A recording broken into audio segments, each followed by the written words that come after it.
चलिए, स्वागत है आप लोगों का आपके YouTube चैनल साइंस वाले कोचिंग क्लासेस में। आज हम लोग पढ़ेंगे बिहार बोर्ड में बार बार पूछे जाने वाले थ्योरम, पाइथागोरस थ्योरम। इसको आज हम लोग प्रूफ करेंगे। इस वीडियो में पाइथागोरस थ्योरम के बारे में समझेंगे और इसको प्रूफ भी करेंगे। देखिए, पाइथागोरस थ्योरम क्या है, पहले इसके बारे में 1-2 मिनट चर्चा कर लीजिए लोग। पाइथागोरस थ्योरम क्या होता है, तो एक समकोण त्रिभुज में कर्ण का जो वर्ग होता है अन्य दो भुजाओं के वर्गों के योग के बराबर होता है। ये हम लोग क्या है, पाइथागोरस थ्योरम का एक कथन है, स्टेटमेंट है। इसी स्टेटमेंट को, इसी कथन को हमको क्या करना है, सिद्ध करना है। तो आइए देखिए, ऐसे एक हम त्रिभुज बनाए हैं ए बी सी। ये ए बी सी क्या है, एक समकोण त्रिभुज है, जिसमें ये कोण जो बी है और क्या है, एक समकोण है, तथा कोण ए और कोण सी ये दोनों के दोनों न्यून कोण है। कोण बी आपका समकोण और कोण ए और कोण सी क्या है, एक न्यून कोण है। और ये जो सबसे बड़ी भुजा है इसको हम लोग बोलते हैं कर्ण, और जो नीचे वाला भुजा होता है इसको आधार, और ये खड़ा होता है एकदम, इसको बोलते हैं लंब। तो देखिए, 1 नंबर में ऑब्जेक्टिव में ये भी कभी क्वेश्चन बोल देता है कि एक समकोण त्रिभुज में सबसे बड़ी भुजा का नाम बताइए।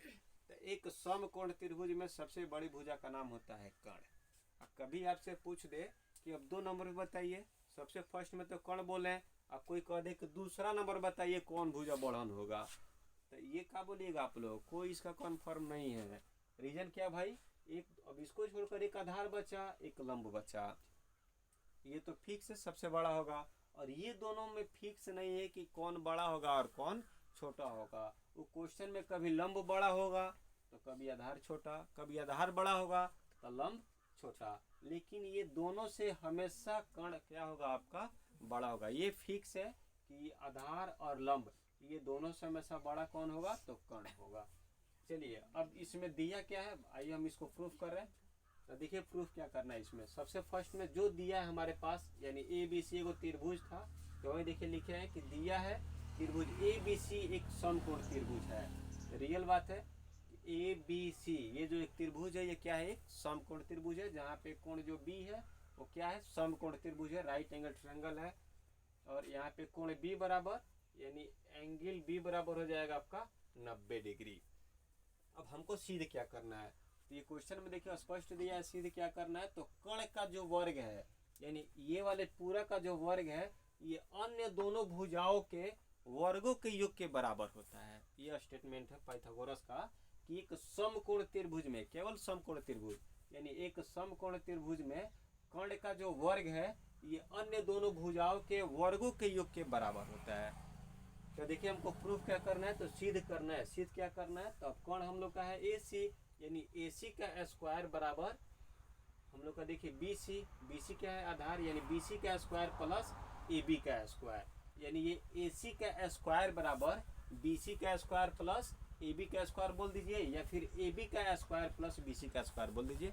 दोनों में से किसी को आप आगे पीछे बोल सकते हैं। अब देखिए कर्ण, कर्ण को इंग्लिश में बोलते हैं हाइपोटेनस, यानी उसको एच, एच का स्क्वायर बराबर बी सी आधार है, आधार को इंग्लिश में बोलते हैं बेस, तो बी फॉर बेस, तो बी का स्क्वायर प्लस पी। और लंब, लंब को इंग्लिश में बोलते हैं परपेंडिकुलर, यानी पी, तो पी से हो गया हम लोग का लंब। चलिए अब देखिए इसमें रचना, और रचना देखिए ये जो पाइथागोरस थ्योरम है इसमें सबसे जो मेन टर्निंग पॉइंट है वो है रचना। अगर रचना को आप बढ़िया से समझ गए तो पाइथागोरस थ्योरम में आप कहीं से दिक्कत नहीं कीजिएगा। अब इसको समझिए, देखिए आप रचना क्या कीजिएगा। तो रचना में हम क्या किए हैं, ये जो ए बी सी जो त्रिभुज था बड़ा वाला, इसमें ये जो बी है ये समकोण है, और ये समकोण त्रिभुज से क्या किए हैं, जो कोण है उस पे एक लंब डाले हैं। ये बड़े वाले त्रिभुज ए बी सी, इसमें कोण बी से क्या किए हैं, ए सी वाले भुजा पर क्या बोले हैं, लंब डाले हैं। स्पष्ट देखिए लिखे हैं कि बी लंब ए सी, यानी बी से ए सी पर लंब डाला और बी से डी को मिलाया। ये डी है, एक हम बिंदु ले लिए यहाँ पर कोई, या बी से क्या किए हैं, डी पर मिला दिया। जैसे हम यहाँ पे 90 लंब डालें, परपेंडिकुलर किए, तो इसके इधर भी और इसके इधर भी, ये दोनों के दोनों क्या हो जाएंगे, 90 डिग्री के कोण बन जाएंगे, यानी लंब हो गया, परपेंडिकुलर हो गया। तो अब ये लंब के लिए ये जो डी है, ये बिंदु के लिए जो ए सी होगा वो क्या हो जाएगा, बेस का काम करने लगेगी। चलिए अब देखिए, अब एक और ये थ्योरम है 6.7 6.7 उसी से ये पाइथागोरस थ्योरम का उत्पत्ति हुआ है। अब वो थ्योरम क्या बोला है कि यदि एक समकोण त्रिभुज में समकोण वाले शीर्ष से, एक समकोण त्रिभुज में समकोण वाले शीर्ष से, ये तो आपका शीर्ष है, वर्टेक्स है, तो समकोण वाले शीर्ष से कर्ण पर यानी एसी पर कर्ण पर लंब डाला जाए तो इस लंब के दोनों ओर बने त्रिभुज संपूर्ण त्रिभुज के समरूप होते हैं। देखिए स्पष्ट क्या बोला है थ्योरम हो कि एक समकोण त्रिभुज में समकोण मतलब कोण वाले शीर्ष से, समकोण शीर्ष से कर्ण पर अगर जो आप लंब डालिएगा तो दो त्रिभुज बनेगा और ये जो दोनों त्रिभुज होगा वो बड़े वाले त्रिभुज के क्या होगा, समरूप होगा। पहली का बात कि ये जो दोनों के दोनों छोटे वाले त्रिभुज है, ये देखिए ऐसे ग्रीन कलर का और ये ब्लैक वाला पार्ट, ये दोनों जो पार्ट होगा ये एक दूसरे के क्या होगा, समरूप होगा और बड़े वाले त्रिभुज के भी समरूप होगा। इसको आप बढ़िया से लिखिएगा माइंड में, ये जो दोनों त्रिभुज होगा ये परस्पर समरूप होंगे। देखिए परस्पर भी समरूप होते हैं, यानी ये दोनों एक दूसरे के समरूप होंगे और ये दोनों क्या होगा, ये बड़े वाले त्रिभुज के भी समरूप होगा, एक दूसरे के समरूप होगा। तो इसको आप एकदम माइंड में सेट करके रखिएगा, इतना माइंड में रहेगा तो फिर आप गड़बड़ नहीं कीजिएगा। तो ये आपका एक तरीके से ये टर्निंग पॉइंट 1 है, इसलिए इसको हम इम्पोर्टेंट मतलब समझ सकते हैं कि हमारे थ्योरम के लिए मोस्ट इम्पोर्टेंट टर्निंग पॉइंट है। अब चलिए सेकेंड टर्निंग पॉइंट, ये भी देखिए टर्निंग पॉइंट एक तरीके से। अब ये थ्योरम के अकॉर्डिंग हम लोग क्या बोलेंगे यहाँ पर, अब ये थ्योरम के अकॉर्डिंग आपका ये हो जाएगा कि मान लीजिए त्रिभुज ए बी डी, दो त्रिभुज मान लीजिए बना है, एगो ए बी डी, एगो आपका बी डी सी, दो छोटे छोटे त्रिभुज और दोनों ये बड़े वाले त्रिभुज यानी ए बी सी के क्या होंगे, समरूप होंगे। एक एक त्रिभुज को हम लोग लेके चलेंगे। तो देखिए अभी हम यहाँ पे कौन सा त्रिभुज लिए, A B D, A B D, देखिए ये समरूप होंगे किसके, तो अब देखिए ए सी बी क्यों लिखे हैं, ये बहुत मोस्ट है और इम्पोर्टेंट भी आपके समझने के लिए। तो देखिए अब इसमें ए के बराबर होंगे, रीजन क्या है भाई, तो देखिए ये छोटे वाले त्रिभुज में भी कोण ए मतलब उपस्थित है और बड़े वाले त्रिभुज में भी क्या है, कोण ए उपस्थित है। तो दोनों त्रिभुज में हमको ए मिला तो ए उभयनिष्ठ हो जाएगा यानी कॉमन एंगल हो जाएगा। तो ए देखिए ए के बराबर हो गया। अब ये छोटे वाले त्रिभुज में बी देखिए, तो छोटे वाले त्रिभुज ए बी डी में ये जो कोण बी है और इसमें का बड़े वाले में क्या है, कोण बी, तो ये दोनों कभी एक दूसरे के बराबर नहीं हो सकते हैं।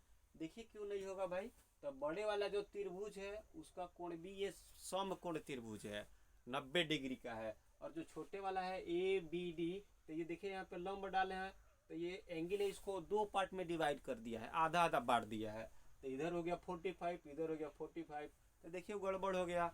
अब बड़ा वाला था 90 का, छोटा हो गया 45 का, इधर बचा 45 का, तो ये एक्यूट एंगल बन गया, निम्न कोण बन गया।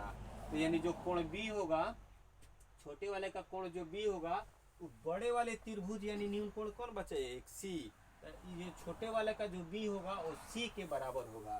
तो देखिए यहाँ पे छोटे वाले का बी और बड़े वाले का सी के बराबर।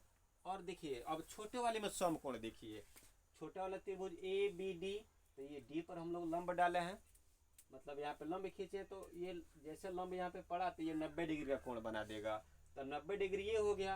अब बड़े वाले में कौन सा मतलब आपका समकोण था, कोण बी, अब कोण बी बराबर होगा किसके, कोण डी के, यानी बी बराबर हो गया हाँ बी बराबर हो गया डी के, या फिर डी बराबर हो गया बी के। अब ये दोनों त्रिभुज एक दूसरे के क्या हो जाएंगे, समरूप हो जाएंगे। और जब समरूप होगा तो क्या बोलिएगा आप लोग, ये फर्स्ट और सेकंड दो को भुजा, ये दोनों भुजाओं के अनुपात होंगे।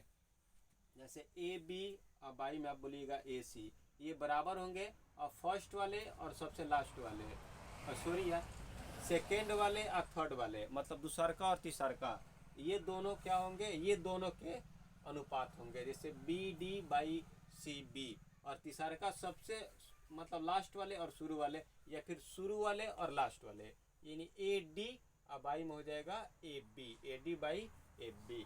ऐसे देखिए अब ऐसे मान लीजिए हम लोग कर लिए। अब हमको चाहिए क्या, तो देखिए हमको जो प्रूफ करने हैं इधर एक बी सी चाहिए, और इसमें देखिए ये तीनों एक दूसरे के क्या है, इक्वल्स हैं, बराबर है।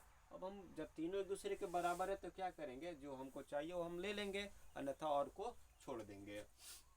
तो देखिए अब हमारे पास ए बी इसमें भी है ए बी इसमें भी है, तो ये दोनों को क्या करेंगे हम एक दूसरे के इक्वल्स दिखा देंगे। तो चलिए आपका यहाँ पर A B by A C अब बराबर हो जाएगा A D by A B के। अब क्रॉस मल्टीप्लाई कर दीजिए, तिरछा तिरछी गुणा कीजिए। तो ए बी से ए बी में गुणा कीजिए तो ए बी का स्क्वायर हो जाएगा, ए सी से ए डी में गुणा कीजिए तो फिर ए सी गुणे ए डी हो जाएगा। ये एक बन गया इक्वेशन 1। चलिए फिर अब आगे देखिए, आगे फिर समझिए। अब फिर एक छोटा वाला त्रिभुज कौन बचा, तो बी डी सी, और बड़ा वाला वही है ए बी सी। अब ये दोनों को समरूप दिखाएंगे, तब ये दोनों में फिर देखिए थोड़ा बहुत एंगल का लुच्चा है।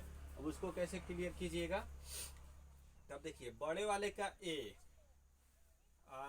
बी सी बड़े वाले में, छोटे वाले में है आपका बी डी सी।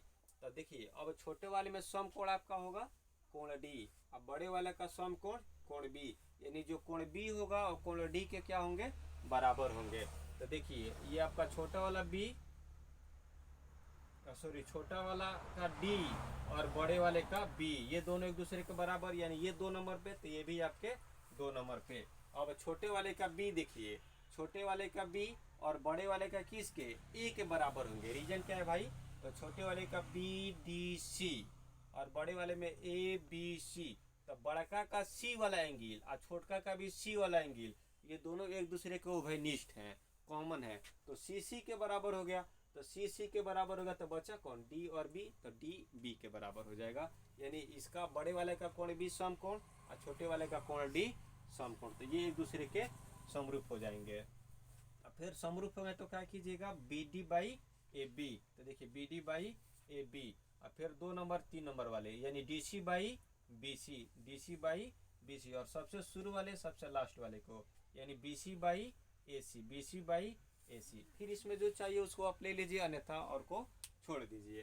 तो देखिए अब हमको चाहिए क्या, इधर डी सी, देखिए इधर क्वेश्चन में आपका था इधर क्या डी सी, चलिए डी सी लीजिए ना इधर।